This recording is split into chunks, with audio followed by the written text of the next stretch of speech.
teman-teman, penikmat cerita-cerita horor di channel spesial horor, dimanapun kalian berada. Salam sehat dan sukses selalu buat kalian semua.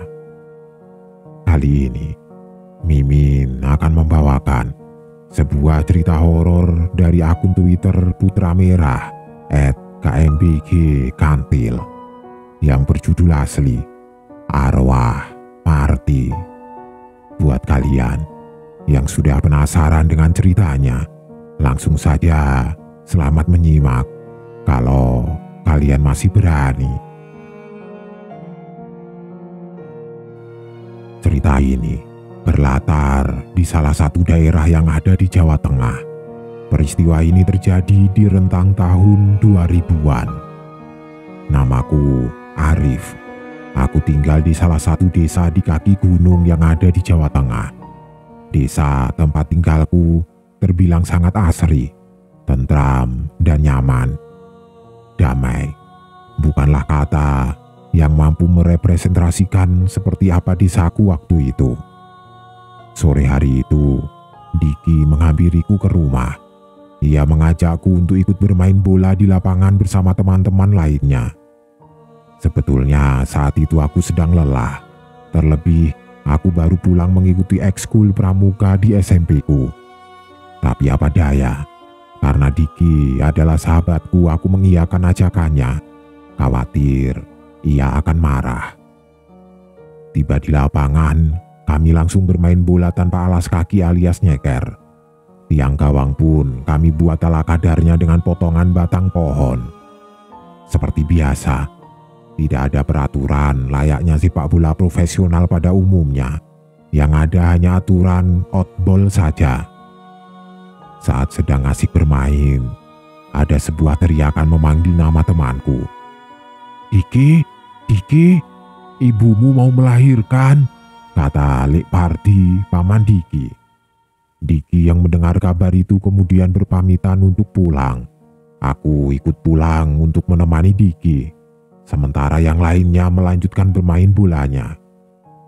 Diki tampak sedikit panik. Ia mempercepat laju kakinya menyegerakan diri agar bisa sampai di rumah. Tiba di rumah, terlihat sudah banyak ibu-ibu tetangga yang sudah berkumpul di rumah Diki, termasuk ibuku. Terdengar suara teriakan Mbak Marty begitu aku memanggil ibunya Diki yang tengah mengejan dari dalam sentong atau kamarnya. Tidak lama berselang, suara tangisan bayi terdengar dari luar rumah. Alhamdulillah, laki-laki lagi, kata Mbah Painem, seorang dukun beranak di desaku.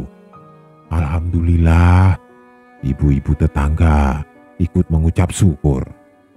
Diki yang sedari tadi di luar bersamaku kemudian masuk ke dalam setelah ibuku memanggilnya. Maksudnya, Diki diminta untuk mengazani adik yang baru dilahirkan oleh ibunya. Kebetulan, bapaknya Diki masih menarik ojek dan tengah disusul oleh Lek Pardi. Mbah Painem tiba-tiba meminta tolong agar Mbak Marty segera dibawa rumah sakit. Rupanya, Mbak Marty mengalami pendarahan. Ibuku bergegas keluar dari rumah Diki kemudian memintaku untuk menemui bapak agar segera membawa mobil untuk mengantarkan Mbak Marty. Aku pun lari secepat kilat menuju ke rumah. Aku langsung memberitahu bapak agar bapak langsung menemui ibu di rumah Diki sambil membawa mobil. Gawat pak, Mbak Marty pendarahan. Ibu minta bapak bawa mobil sekarang buat mengantarkan Mbak Marty ke rumah sakit, kataku. Bapak kaget bukan kepalang. Ia lantas masuk ke kamar mengganti baju dan mengeluarkan mobil dari garasi. Sementara aku kembali ke rumah Diki dengan cara berlari, karena pastinya aku akan lebih cepat sampai ketimbang bapak. Tidak lama, mobil tiba di depan rumah Mbak Marty. Bapak kemudian masuk ke dalam rumah menemui ibu. Sejurus kemudian, tanpa banyak bicara, bapak masuk ke kamar Mbak Marty dan langsung membopongnya menuju ke mobil. Darahnya terus mengucur meski sudah dibalut beberapa kain jarik. Diki mengikuti dari belakang disusul ibuku yang ikut membawa bayi Mbak Marti untuk ikut juga mendapat perawatan di rumah sakit. Sementara aku diminta oleh ibuku menjaga adikku yang masih kelas 2 SD di rumah. Bapak langsung tancap gas menuju ke rumah sakit karena muka Mbak Marti sudah memucat. Khawatir terjadi apa-apa jika tidak segera sampai ke rumah sakit. Tidak berselang lama, bapaknya Diki pulang ke rumah. Raut mukanya terlihat cukup khawatir. Ia kemudian menanyakan kondisi istrinya ke ibu-ibu yang masih berkumpul. Dijawablah oleh ibu-ibu itu jika istrinya mengalami pendarahan dan dilarikan ke rumah sakit oleh keluargaku. Uang dari mana ya Tuhan? Tiba-tiba Mas Trimo, suami Mbak Marti, mengatakan itu dan menyalakan motornya lagi untuk menyusul ke rumah sakit. Aku yang mendengar keluhan itu langsung pulang ke rumah. Tiba di rumah, aku menelpon bapak.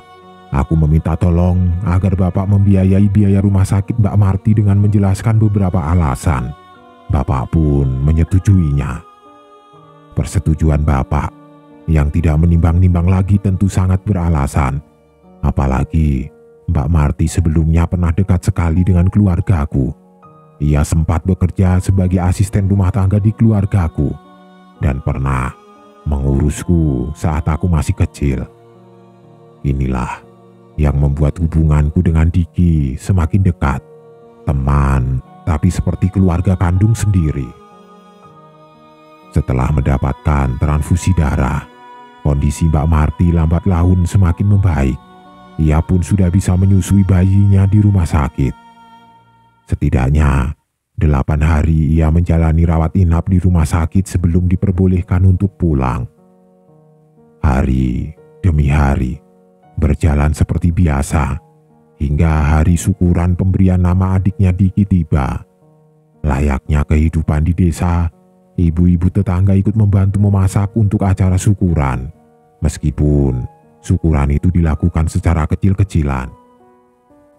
Beberapa jam sebelum acara syukuran dimulai, Mbak Marti izin untuk ke sungai yang tidak jauh dari rumahnya. Niatnya hanya untuk buang air besar dan meminta Diki untuk menjaga adiknya. Oh iya, memang waktu itu di desaku masih banyak keluarga yang belum memiliki jamban sendiri. Untuk keperluan mandi atau BAB masih banyak yang menggunakan aliran sungai. Lama tidak kunjung pulang, Diki kemudian menyusul Mbak Marti ke sungai. Ternyata musibah menghampiri Mbak Marti. Ternyata ia pingsan di sungai setelah terpleset dan kepalanya membentur bebatuan. Diki pun kembali ke rumah dengan tangisan untuk meminta pertolongan. Mas Trimo kemudian berlari menuju sungai. Digendonglah tubuh Mbak Marti menuju ke rumah dalam keadaan masih pingsan. Di kamarnya, kening Mbak Marti dilumuri balsem. Berkali-kali juga hidungnya diolesi minyak kayu putih. Namun Mbak Marti tidak kunjung siuman. Hingga akhirnya acara syukuran pemberian nama dimulai tanpa adanya Mbak Marti. Mbak Marti baru siuman setelah acara syukuran berakhir. Ya Tuhan, kenapa ini mataku? Kakiku, kenapa ini? Teriak Mbak Marti sambil menangis dan membuat para tamu syukuran terkaget. Diki dan Mas Trimo langsung masuk ke kamar. Aku yang hadir bersama bapak ikut menghampiri ke kamar. Bukan tidak sopan, tapi memang keluarga Diki sudah seperti keluargaku sendiri. Ternyata mata Mbak Marti tidak bisa melihat, sementara kakinya tidak bisa digerakkan. Kemungkinan akibat dari musibah yang menimpanya di sungai siang tadi. Sore itu juga, Mbak Marti langsung dilarikan kembali ke rumah sakit. Tiba di rumah sakit, ia kemudian menjalani pemeriksaan dan menjalani rawat inap selama 3 hari. Di hari ketiga rawat inap, Mbak Marti dan Mas Trimo dipanggil dokter. Ia didampingi bapak menuju ruangan dokter yang menangani Mbak Marti. Pernyataan dokter cukup mengejutkan bagi Mas Trimo. Mbak Marti divonis lumpuh dan matanya mengalami cedera yang menyebabkan buta sementara. Dokter bilang matanya bisa kembali pulih asalkan menjalani perawatan dan terapi yang baik serta rutin. Namun untuk kakinya, dokter cukup pesimis. Meski semisal dioperasi tidak menjamin Mbak Marti bisa berjalan normal kembali. Bapak memutuskan untuk membantu. Ia berniat menjual tanahnya untuk pembiayaan berobat Mbak Marti. Tapi Mas Trimo menolak. Alasannya, keluargaku sudah banyak menolong mereka. Mas Trimo mau membawa Mbak Marti pulang dan berobat ke alternatif saja. Apa boleh buat, Bapak tidak bisa memaksakan untuk membantu pengobatan Mbak Marti. Akhirnya di hari keempat, Mbak Marti dibawa pulang ke rumah. Selama di rumah, Mbak Marti hanya menjalani perawatan ala kadarnya. Beberapa kali Mbak Marti dibawa ke pengobatan alternatif, namun tetap saja kondisinya masih seperti itu. Hanya saja matanya sudah memburam dari kondisi yang hanya bisa melihat gelap saja. Kondisi Mbak Marti tidak kunjung membaik tahun demi tahun. Ia hanya bisa menjalani aktivitas di ranjangnya, mendidik dan membesarkan Ricky, anak keduanya. Ia pasrahkan kepada Diki dan Mas Trimo. Hingga suatu saat, Mas Trimo nampak mengisyaratkan lelah untuk merawat Mbak Marti. Terkadang, ia tidak pulang ke rumah, tidak juga menarik ojek untuk menafkahi keluarganya. Jika di rumah, Mas Trimo juga sering marah-marah dan juga sering kali mabuk-mabukan. Warga sendiri kerap kali mendengar teriakan Mas Trimo dari dalam rumah yang sering mengumpat dan memarahi Mbak Marti, menyalahkan Mbak Marti atas kondisi hidup yang saat ini mereka jalani. Diki pun menjadi berubah. Ia menjadi pribadi yang pendiam dan jarang pergi bermain bersama teman-teman lagi. Hari-harinya ia sibukkan dengan kegiatan di sekolah dan bekerja setelah pulang sekolah. Maklum, setelah perubahan sikap Mas Trimo, ia kini harus menjadi tulang punggung keluarga. Ia mencari uang dengan bekerja apa saja, buruh, serabutan, kuli panggul di pasar, dan pekerjaan kasar lainnya ia lakoni untuk memberi nafkah keluarganya. Sementara Mas Trimo malah bersantai-santai di rumah tanpa merawat Ricky dan juga Mbak Marti. Kebetulan Diki adalah anak yang cerdas. Sejak SD untuk biaya sekolah ia selalu mendapatkan beasiswa.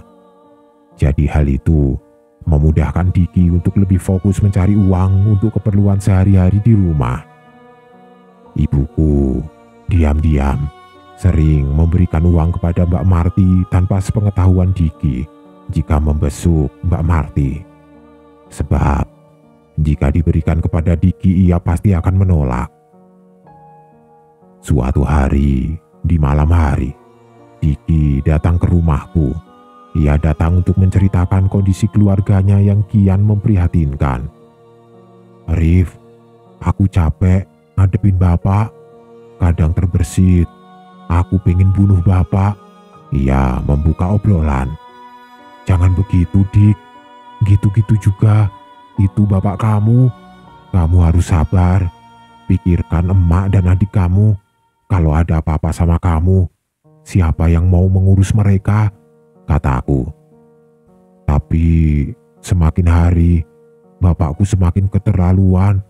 Emak yang sudah tidak bisa apa-apa saja masih saja sering dipukuli," katanya kesal. Aku kaget mendengar pernyataan Diki. Bisa-bisanya Mas Trimo melakukan itu. Padahal dulu Mas Trimo dikenal sebagai orang yang santun dan ramah di masyarakat. Sekarang malah bapak sudah tidak pulang selama 5 hari. Rumah sedikit tenang. Aku harap bapak tidak pulang lagi ke rumah, katanya dengan nada kebencian. Sejak saat itu, Mas Trimo tidak pernah pulang lagi. Kabar burung berseliweran jika Mas Trimo menikah lagi dengan seorang janda di kabupaten sebelah. Kondisi Mbak Marti kian parah. Sekian tahun, ia hanya bisa berbaring. maka punggungnya terus mengalami luka. Dan bulan berganti bulan, luka itu menjadi semakin parah. Ibuku bilang jika lukanya kini sering mengeluarkan nanah dan ada belatungnya. Mbak Marti semakin hari seperti mayat hidup. Untuk berbicara saja sudah tidak bisa. Ia hanya bisa menggelengkan kepala dan mengangguk jika ditawari sesuatu. Kondisi Mbak Marti tersebar di seluruh warga desa. Ibuku yang kala itu cukup disegani di desa kemudian berinisiatif menggalang dana untuk keperluan pengobatan Mbak Marti. Hal ini dilakukan agar Diki mau menerima uang hasil dari penggalangan dana. Saat dana terkumpul, ibuku meminta Diki agar membawa Mbak Marti berobat ke rumah sakit. Namun, Mbak Marti menolak. Saat Diki meminta agar mau dibawa ke rumah sakit, Mbak Marti malah menggelengkan kepalanya. Ia seperti pasrah begitu saja. 3 hari sebelum Mbak Marti meninggal, Diki kembali datang ke rumah. Kali ini ia meminta ibuku untuk menjenguk Mbak Marti. Aku yang sedang berada di rumah ikut mendampingi ibu ke rumah Mbak Marti. Aneh, bin ajaib. Setelah beberapa lama mulutnya membisu, Mbak Marti mengucapkan kata-kata perpisahan kepada ibu dan juga aku. Ia pamit dan merasa ajalnya sudah dekat. Bu Tono, terima kasih. Saya banyak kesalahan kepada ibu sekeluarga. Saya juga terus-menerus merepotkan ibu sekeluarga, kata Mbak Marti. Ibuku hanya menangis sambil mengangguk-anggukkan kepalanya.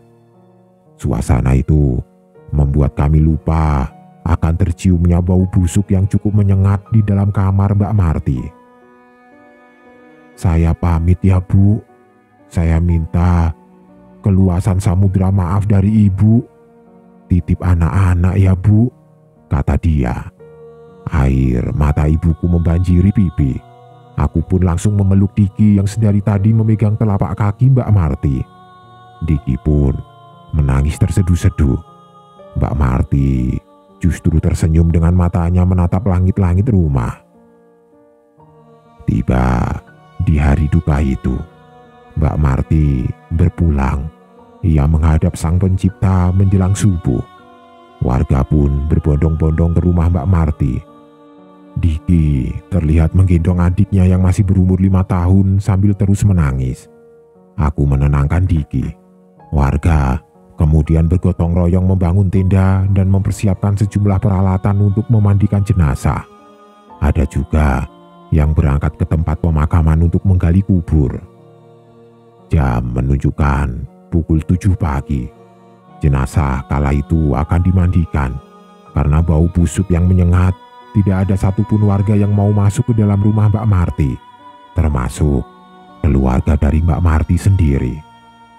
Ya Tuhan, segitunya, kataku dalam hati. Ibuku dan istri Pak Ustadz yang melihat itu kemudian langsung mengawali langkah. Keduanya langsung masuk ke dalam kamar Mbak Marti. Ibuku kemudian memanggil Diki. Karena takut tidak kuat menggendong jenazah ke tempat pemandian, akhirnya Diki menghampiriku dan meminta bapakku untuk masuk ke dalam kamar atas permintaan ibuku. Jenazah akhirnya terangkat dibawa ke tempat pemandian. Hanya ibu, istri Pak Ustadz, dan Diki yang memandikan jenazah. Yang lain justru menjauh. Ada juga warga yang terdengar seperti muntah karena bau busuk yang menyengat itu. Yang sopan, tolong hormati jenazah, kata bapakku dengan nada yang cukup tegas. Selesai dimandikan, jenazah kemudian dikafani. Kali ini pengkafanan jenazah dibantu oleh Pak Ustadz. Selesai dikafani, rencana jenazah akan disolatkan di musola yang jaraknya tidak jauh dari rumah duka. Namun, ada satu warga yang meminta agar jenazah disolatkan di rumah saja. Lebih baik jenazah disolatkan di rumah saja Pak Ustadz. Khawatir nanti saat sholat wajib tidak ada jamaah yang mau ke musola, kata salah satu warga. Mendengar jawaban itu, bapakku seketika naik darah. Terjadilah keributan kecil waktu itu. Diki yang mendengarnya akhirnya menyetujui agar ibunya disolatkan di rumah saja. "Sudah Pak, biar ibu disolatkan di rumah saja. Takut nanti musola bau karena jenazah ibu," ucap Diki sedikit menyindir. Sholat jenazah pun diikuti hanya beberapa orang saja. Keluarga Mbak Marti pun bisa dihitung jari yang ikut menyolatkan jenazah. Hal itu membuat Diki semakin bersedih dan terus-menerus menangis. "Rif, dosa apa emak ya? Sampai segininya warga kepada emak. Padahal emak orangnya pendiam," kata Diki mengadu sambil terus menangis. Aku hanya bisa menenangkan dan menyarankan agar Diki tidak memikirkan hal itu. Sekira pukul 10 pagi, jenazah akhirnya diberangkatkan ke makam. Lagi-lagi, warga tidak juga ada yang berkeinginan untuk memikul keranda. Yang bersedia hanya Pak Ustadz dan bapakku. Aku dan Diki sebetulnya sangat ingin menjadi pemikul keranda. Tapi jika dibandingkan bapak dan Pak Ustadz, postur tubuh kami berdua tidak sebanding. "Astagfirullah, kalian semua mau mendapatkan dosa, tidak mau memperlakukan jenazah dengan baik. Jenazah meninggal, insya Allah husnul khotimah. Beliau sakit," ucap Pak Ustadz. Tanpa berpikir panjang, bapakku mengambil mobil bak terbuka di rumah yang biasanya digunakan untuk mengangkut sayuran. Keranda akhirnya dibawa dengan mobil menuju ke pemakaman. Sementara warga lain mengikuti dari belakang. Ada yang menggunakan sepeda motor, ada juga yang berjalan kaki. Mereka seperti tersihir untuk bergerak mengantarkan jenazah setelah Pak Ustadz menegur mereka. Tiba di pemakaman, keranda akhirnya diturunkan dari bak mobil. Digotonglah keranda mendekati liang lahat. Pak Ustadz dan Bapak membuka penutup keranda. Saat terbuka, sejumlah pelayat yang ikut ke pemakaman seketika memundurkan langkah sambil menutupi hidung. Diki turun ke liang lahat. Beruntung Lik Parti akhirnya datang setelah ditugaskan untuk mencari Mas Trimo dengan pesan mengabarkan jika Mbak Marti sudah meninggal. Lik Parti lalu akhirnya menyusul Diki ke liang lahat. Dirasa akan kesulitan di bawah untuk menangkap jenazah. Pak Pras, sahabat Bapak, kemudian ikut turun. Pak Ustadz dan Bapak mengangkat jenazah dari keranda dan menurunkan ke liang lahat. Setelah terpegangi oleh 3 orang, digeletakkan jenazah menyatu dengan tanah. Diki berkaca-kaca. Akhirnya Diki diminta Pak Ustadz naik ke atas. Khawatir air matanya menetes ke bumi dengan cara tidak sengaja. Bapak menggantikan Diki. Pak Pras juga naik ke atas digantikan Pak Ustadz. Dibukalah tali kafan satu persatu oleh Pak Ustadz. Ditempatkanlah bola-bola tanah untuk mengganjal jenazah. Lalu Pak Ustadz mengumandangkan iqomat. Selesai di situ, jenazah ditutupi potongan-potongan bambu dengan posisi miring. Ditutuplah liang lahat dengan menggunakan tanah. Setelah didoakan, seluruh warga pulang. Tersisa tinggal Diki seorang. Aku menunggu di luar pemakaman, memberikan waktu kepada Diki untuk mendoakan ibunya. Setelah selesai, kami akhirnya pulang. Ba'da Isya, acara tahlilan dimulai. Sayang, yang datang hanya bisa dihitung dengan jari, namun tahlilan tetap dilaksanakan. Pukul 9 malam, acara tahlilan selesai. Semuanya pulang ke rumah masing-masing. Namun mulai malam itu, situasi di desa menjadi mencekam. Hal ini dikarenakan ada isu bahwa ada salah satu warga melihat pocong di deretan pohon bambu di dekat makam tempat di mana Mbak Marti dikuburkan. Isu itu cepat menyebar ke seluruh desa. Warga desa menganggap jika pocong itu adalah Mbak Marti.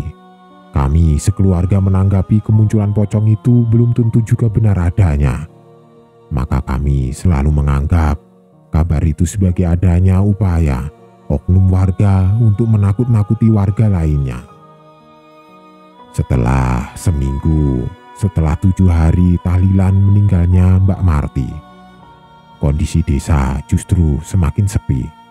Warga desa takut untuk keluar rumah. Hal ini diperparah dengan pengakuan sejumlah warga. Jika setiap maghrib tiba, mereka selalu melihat pocong itu menampakkan diri di deretan pohon bambu. Akibat isu itu, orang tua di desaku waktu itu melarang anak-anaknya mengaji selepas maghrib. Desa yang sebelumnya aman, tentram, dan damai, tiba-tiba saja berubah menjadi mencekam. Isu adanya pocong Mbak Marti semakin santer tersebar, bahkan hingga di seluruh desa yang ada di kecamatan. Desa kami kala itu menjadi terkenal. Warga desa lain juga tidak memberanikan diri jika melewati jalan raya di desa kami jika sudah memasuki waktu maghrib. Serasa desa kami menjadi seperti terisolasi waktu itu.